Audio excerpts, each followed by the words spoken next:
الحمد للہ نحمده ونستعینه ونستغفره ونؤمن به ونتوکل علیہ ونعوذ باللہ من شرور انفسنا ومن سیئات اعمالنا من يهده الله فلا مضل له ومن يضلل فلا هادي له ونشهد ان لا اله الا الله وحده لا شريك له ونشهد ان سيدنا ومولانا محمدا عبده ورسوله ارسلہ بالحق بشیرا ونذیرا بین یدعی الساعة من یطع اللہ ورسولہ فقد رشدا ومن یعصیہما فإنہ لا یضر الا نفسہ ولا یضر اللہ شیئا اما بعد فاعوذ باللہ السمیع العلیم من الشیطان الرجیم بسم اللہ الرحمن الرحیم قال اللہ تبارک وتعالی ان اللہ وملائکتہ یصلون علی النبی یا ایہا الذین آمنوا صلوا علیہ وسلموا تسلیما اللہم صل علی محمد وعلی آل محمد کما صلیت علی ابراہیم وعلی آل ابراہیم انک حمید مجید اللہم بارک علی محمد وعلی آل محمد کما بارکت علی ابراہیم وعلی آل ابراہیم انک حمید مجید رب اشرح لی صدری ویسر لی امری واحلل عقدۃ من لسانی یفقہوا قولی عزیز بزرگوں اور دوستو، پچھلی ویڈیو میں نے آپ کی خدمت میں قرآن کریم کی چند آیات کا ترجمہ اور احادیث رسول کی چند احادیث کا ترجمہ پیش کیا تھا، جس کا موضوع ہے نماز اور قبلہ۔ لوگ یہ سمجھتے ہیں کہ مسلمانوں کا جو قبلہ اول ہے وہ بیت المقدس ہے، لیکن ایسا نہیں ہے، بلکہ مسلمانوں کا جو قبلہ اول اور قبلہ آخر ہے وہ دونوں قبلے خانہ کعبہ ہے، وہ دونوں قبلے ہی خانہ کعبہ ہے۔ حضرت آدم علیہ السلام کا جو قبلہ تھا، جو حضرت آدم علیہ السلام نے خود اپنے ہاتھوں سے تعمیر کیا تھا، وہ خانہ کعبہ تھا، اور حضرت آدم علیہ السلام سے لے کر حضرت نوح علیہ السلام تک مجھے اس چیز کا پتہ چلتا، ہم کو نہیں بلکہ مجھ کو اس چیز کا پتہ چلتا ہے کہ اس بیچ میں جتنے انبیاء علیہ السلام تشریف لائے ہیں اور جتنے نبی آئے ہیں، جتنے رسول آئے ہیں، سب کا قبلہ خانہ کعبہ ہے۔ یہ میرا اتفاق ہے۔ البتہ حضرت نوح علیہ السلام کے بعد سے لے کر حضرت ابراہیم علیہ السلام تک کا مجھے یہ پتہ نہیں چلتا کہ اس بیچ میں مسلمانوں کا قبلہ کیا رہا، حضرت ابراہیم علیہ السلام تک۔ لیکن جب حضرت ابراہیم علیہ السلام نے اللہ کے حکم سے حضرت اسماعیل علیہ السلام کی مدد سے خانہ کعبے کی تعمیر کر دی، تو اس کے بعد پھر خانہ کعبہ مسلمانوں کا قبلہ رہا۔ یہ بالکل مضبوط بات ہے، اور یہ خانہ کعبہ جو قبلہ رہا یہ تقریباً حضرت داؤد علیہ السلام تک نہیں بلکہ حضرت سلیمان علیہ السلام تک بھی یہی قبلہ رہا۔ اس کے بعد بنی اسرائیل میں جتنے پیغمبر آئے ہیں ان میں ایک حضرت سلیمان علیہ السلام بھی ہیں، اور حضرت سلیمان علیہ السلام نے بیت المقدس کی تعمیر کرائی۔ اس کے بعد سے وہ بیت المقدس مسلمانوں کا قبلہ ٹھہر گیا، جو تقریباً حضرت محمد الرسول اللہ صلی اللہ علیہ وسلم کے اعلان نبوت ہی نہیں بلکہ ہجرت کے بعد تک بھی رہا۔ میں نے پچھلی ویڈیو میں آپ کو بتلایا تھا کہ ایک صحابی وہ کہتے ہیں کہ ہم نے نبی اکرم صلی اللہ علیہ وسلم کے ساتھ 16 یا 17 ماہ تک بیت المقدس کی طرف نماز پڑھی، اور آپ صلی اللہ علیہ وسلم چاہتے تھے کہ خانہ کعبہ ہمارا قبلہ ہو۔ لیکن اس میں ایک اشکال اور بھی تھا کہ جو اہل کتاب لوگ تھے وہ یوں کہتے ضرور کہ انہوں نے خانہ کعبے کی طرف منہ کیوں کر لیا، کیونکہ قبلہ تو پہلے سے بیت المقدس ہے۔ تو اللہ تبارک و تعالیٰ نے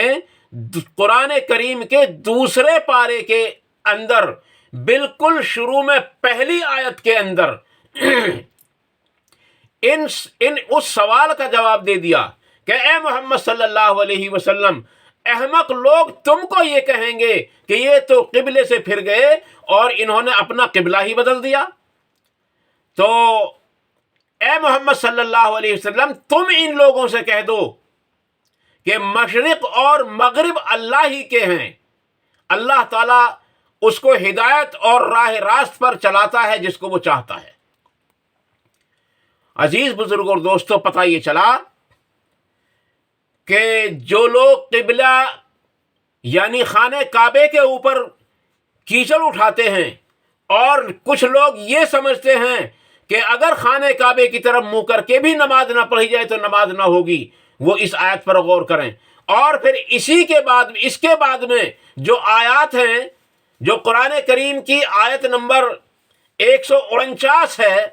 اور آیت نمبر قرآن کریم کی 150 ہے جو سورہ بقر کی، عزیز بزرگ اور دوستو، ان میں واضح حکم ہے کہ تم جہاں کہیں ہو وہاں قبلے کی طرف منہ کر کے نماز پڑھا کرو۔ اور اس بات کو اللہ تبارک تعالیٰ نے 2 بار دہرایا 2 آیات کے اندر۔ تو عزیز بزرگ اور دوستو، یہ بالکل ایسا ہی ہے حکم جیسا کہ آدمی کا پاکی سے متعلق احکام ہے، کہ یعنی کہ پاکی سے متعلق 3 شرائط ہیں نماز کے: بدن کا اور کپڑوں کا اور اس جگہ کا جہاں اس کو نماز پڑھنی ہے اس کا پاک ہونا، اور قبلے کی طرف منہ کر کے نماز پڑھنا بھی، یہ بھی فرض ہے۔ اگر کوئی قبلے کی طرف منہ کر کے نماز نہ پڑھے، الا یہ کہ اس کو معلوم نہ ہو یا اس کو اندازہ نہ ہوتا ہو، تو اس وقت تک نماز ہو جائے گی، اور جب اس کو پتہ چل جائے اور اس کو یہ اندازہ ہو جائے کہ اس طرف قبلہ ہے، تو عزیز دوستو ہرگز نماز نہ ہوگی۔ اس لیے اپنی نمازوں کی خاص طور سے وہ لوگ حفاظت کریں جن کی مسجدوں کا رخ قبلہ رخ سے کچھ ہٹا ہوا ہے، اپنا رخ درست کریں۔ لوگ کہتے ہیں کہ جی ہم نے خادم الاسلام مدرسے سے فتویٰ لے رکھا ہے، فتوے پر صرف 1 یا 2 نماز کے لیے، یعنی فتوے پر صرف 1 یا 2 بار عمل کیا جا سکتا ہے، ہمیشہ فتوے پر عمل نہیں کیا جا سکتا۔ اگر آپ فتوے پر عمل کرنا چاہتے ہیں تو میں آپ کو فتوے پر عمل کرنے کے لیے بتاتا ہوں۔ نبی اکرم صلی اللہ علیہ وسلم جب نماز پڑھتے تھے سنت اور نوافل، تو آپ صلی اللہ علیہ وسلم سواری پر جس طرف کو منہ ہوتا تھا اسی طرف کو نماز پڑھنا شروع کر دیتے تھے۔ لو فتویٰ۔ لیکن جب آپ صلی اللہ علیہ وسلم فرض نمازوں کو پڑھتے تھے تو آپ سواری سے اترتے اور قبلے کی طرف منہ کرتے اور فرض نماز کو ادا کرتے تھے۔ تو فتویٰ لو، اگر فتوے پر ہی عمل کرنا ہے تو، اگر فتوے پر عمل کرنا ہے تو واضح رہے کہ اگر پانی نہ مل رہا ہو تو تیمم کر کے، بلکہ فتویٰ نہیں بلکہ قرآن کی آیت ہے، یہ فتویٰ قرآن دے رہا ہے کہ اگر تم کو پانی نہیں مل رہا ہے تو وضو کے بدلے بھی اور غسل کے بدلے بھی تیمم کر لو، تمہاری نماز ہو جائے گی۔ لیکن کب تک ہوگی؟ یہ کب تک ہوگی؟ اس کی بھی تو شرط ہے کچھ، کہ کتنے دن تک ہوگی؟ صرف اتنے دن تک ہوگی جب تک تمہیں پانی نہ ملے، یا جب تک تم پانی کو استعمال کرنے پر جب تک تمہیں قدرت نہ ملے، اس وقت تک ہوگی۔ لیکن عزیز دوستو، قرآن کریم کی اسی آیت کو لے کر چل پڑے کہ ہم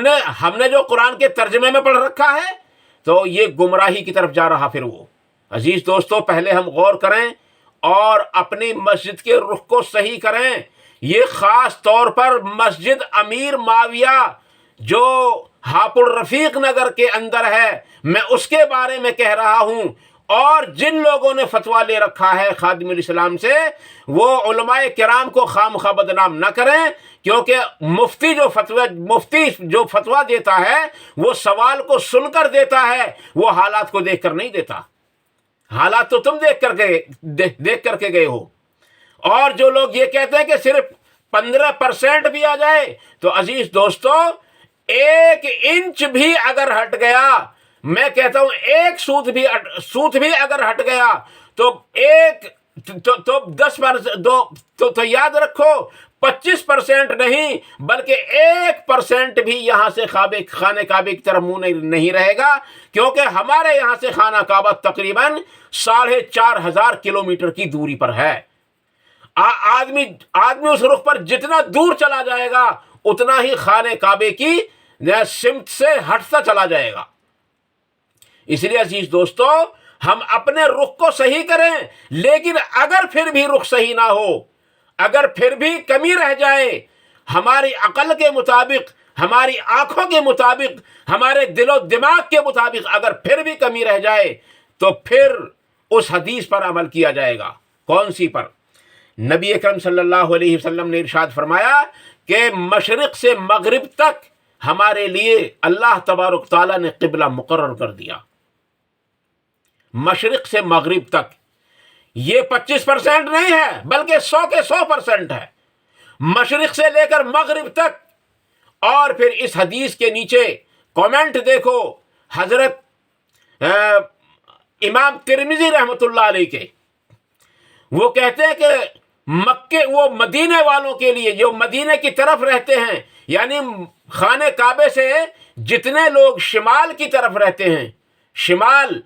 یعنی اتر کی طرف رہتے ہیں، ان تمام لوگوں کے لیے خانہ کعبہ اتنے حصے میں ہے جتنے یعنی مشرق سے مغرب تک ہے، اور جنوب والوں کے لیے بھی یہی حکم ہے۔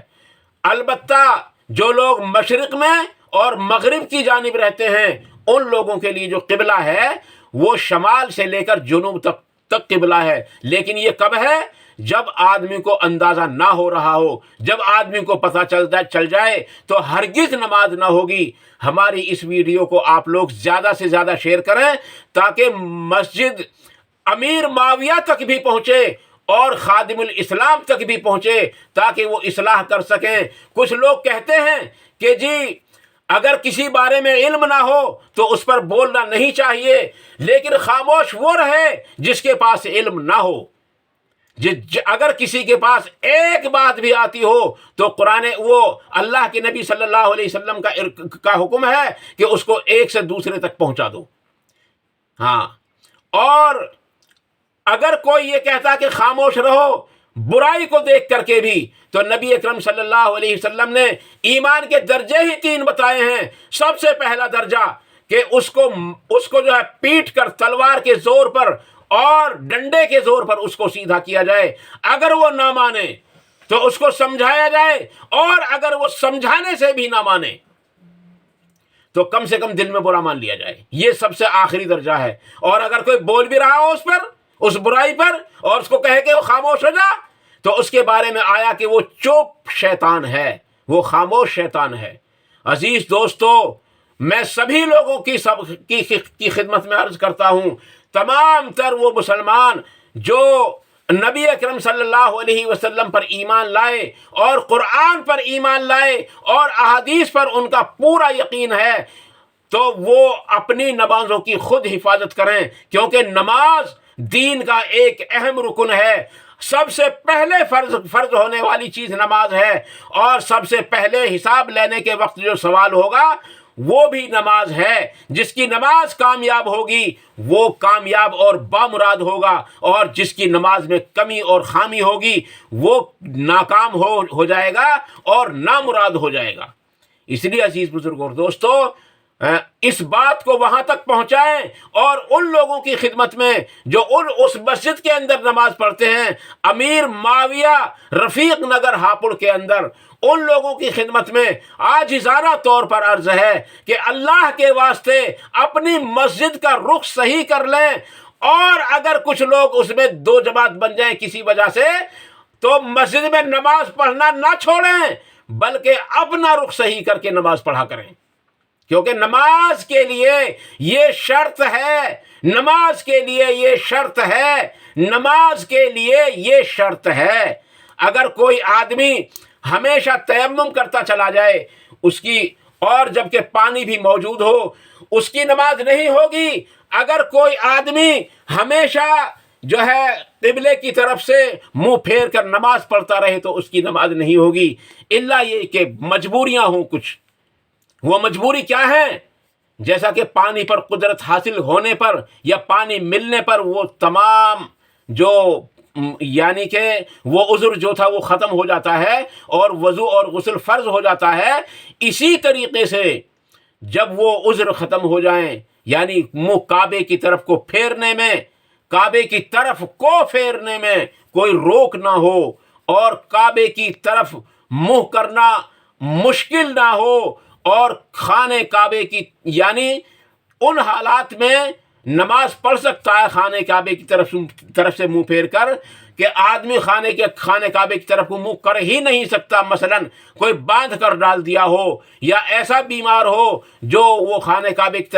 طرف کو منہ نہ کر سکتا ہو، اور کوئی ایسا آدمی بھی موجود نہ ہو جو خانے کعبے کی طرف کو اس کا منہ کر دے، اور نماز کا وقت ہو چکا ہو اور نماز کا وقت جا رہا ہو، تو جس حال میں ہو، جس طرف کو ہو، وہ اسی طرف کو نماز پڑھ لے، کیونکہ اللہ تبارک تعالیٰ نے فرمایا کہ مشرق و مغرب اللہ ہی کے ہیں، اور قرآن کریم کے اندر جہاں بھی اللہ تبارک تعالیٰ نے اپنے حکومت کا اعلان کیا ہے وہ مشرق اور مغرب سے لے کر کیوں کیا؟ کہ مشرق سے مغرب سے لے کر مشرق تک یہ تمام تر پورا حصہ آ جاتا ہے، وہ چاہے شمال اور جنوب ہو وہ بھی مشرق و مغرب میں ہی آ جاتا ہے۔ تو عزیز دوستو، اپنی نمازوں کی خود حفاظت کریں، نماز نہیں ہوتی۔ میں ایک مثال اور پیش کرتا ہوں آپ کے سامنے۔ نبی اکرم صلی اللہ علیہ وسلم نے ارشاد فرمایا کہ جو شخص سحری کھا رہا ہو رمضان کے مہینے میں اور وقت ختم ہو جائے تو جو اس کے برتن میں کھانا ہے اس کھانے کے ذریعے اپنی ضرورت کو پورا کر لے۔ یہ حدیث ہے اور حدیث بھی صحیح ہے، لیکن عزیز بزرگوں اور دوستو، اس کا مطلب یہ نہیں ہے کہ جان پوچھ کر قصدن ختم سحری سے پہلے 1 منٹ پہلے برتن بھر کر کے بیٹھ جائے اور اس کو کھاتا رہے۔ اس کا مطلب یہ ہرگز نہیں ہے روزہ نہیں ہوگا۔ یہ کبھی کبھی بامر مجبوری اگر ایسا ہو جائے، یہ میں ہفتہ 10 دن میں نہیں، سال 2 سال میں نہیں، 10 20 50 سال میں نہیں، بلکہ اتفاقیہ اگر ایسا ہو جائے کبھی تو روزہ ہو جائے گا۔ اور اگر اس نے جان پوچھ کر یہ حرکت کری ہے تو اللہ تعالیٰ فرماتا ہے کہ میں تمہاری حرکتوں کو خوب جانتا ہوں، جو تم کر رہے ہو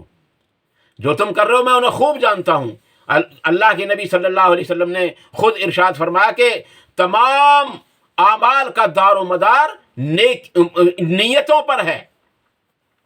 لیکن اگر کوئی آدمی مشرق کی طرف کو منہ کر کے نماز پڑھنے لگے اور کہے کہ میرا منہ تو مغرب کی طرف کو ہے، تو کیا اللہ تعالیٰ جانتا نہیں ہے؟ اس کا مطلب یہ نہیں ہے، بلکہ اگر برائی کو اچھی نیت کے ساتھ کرے گا تو اس میں امکان ہے نہیں بلکہ یقین ہے۔ اگر کسی برائی کو اچھی نیت سے کرے گا تو ہرگز اس کا ثواب نہیں ملے گا، ہرگز نہیں ملے گا۔ اور اگر کسی نیکی کو بری نیت سے کرے گا تو اس کا ثواب بھی نہیں ملے گا۔ اس کا مطلب صرف یہ ہے کہ اعمال کا دار و مدار نیتوں پر ہے، تو جو نیک اعمال کرے اور اچھی نیت کے ساتھ کرے تب اس کا ثواب ملے گا۔ اگر کسی آدمی نے نیک اعمال بھی کیا اور ریا کے لیے کیا، دکھاوے کے لیے کیا، تو اس کا کچھ بھی نہیں ملے گا، بلکہ مزید اس پر اس کی گرفت ہوگی۔ تو عزیز دوستو، اپنا قبلہ صحیح کریں، میں بھی اپنا قبلہ صحیح کروں۔ اگر میرے اندر خامی ہے تو میں قرآن اور حدیث کو پڑھ کر، اس کو سمجھ کر، اس کو دیکھ کر، جب سمجھ میں نہ آئے تو کسی سے پوچھ کر، لیکن اس کا مطلب نہ پوچھیں بلکہ اس کا ترجمہ ڈائریکٹ پوچھیں،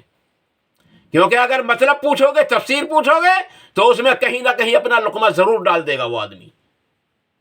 اللہ تعالیٰ مجھے اور آپ کو ان مختصر سی باتوں پر عمل کرنے کی توفیق عطا فرمائے۔ عزیز دوستو، زیادہ سے زیادہ شیئر کریں۔ میں اپنی ویڈیو کو شیئر کرنے کے لیے یا کومنٹ کرنے کے لیے نہیں کہتا، اور اگر کوئی بات میری زبان سے اس میں نکلی ہو تو مجھے کومنٹ کر کے ضرور بتائیں، اور اللہ تبارک تعالیٰ سے بھی دعا کرتا ہوں کہ اس کے اندر جو غلط بات میری زبان سے نکلی ہوں اللہ تعالیٰ ہمارے دلوں سے دھو دھو کر نکال دے، اور جو صحیح بات نکلی ہوں وہ ہمارے دلوں کے اندر جماد راسخ فرمائے، اور ان پر عمل کرنے کے موقع اور ان پر عمل کرنے کی توفیق بھی عطا فرمائے، کیونکہ موقع اور توفیق یہ دونوں ہوں گے تبھی ہم عمل کر سکتے ہیں۔ وآخر دعوانا ان الحمدللہ رب العالمین، والسلام علیکم ورحمۃ اللہ تبارک و تعالی وبرکاتہ۔